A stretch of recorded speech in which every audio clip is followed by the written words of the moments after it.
আজকে মহাসমাবেশের বলে কিছু বলেন আপনি। আপনি বলেন। আলহামদুলিল্লাহ, আল্লাহ পাকের লাখো শুকরিয়া।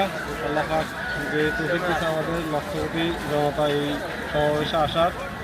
বাংলাদেশের প্রত্যেকটা জেলা থেকে এখানে জামাতের নেতা কর্মী সমর্থক সবাই আসছে ইনশাল্লাহ, আলহামদুলিল্লাহ। আর আজকের আবহাওয়াটা অত্যন্ত অনুকূলী ছিলেন, যেটা আমাদের অবিশ্বাস্য। কারণ নয় খুব তাপমাত্রা ছিল, নয় বৃষ্টি ছিল।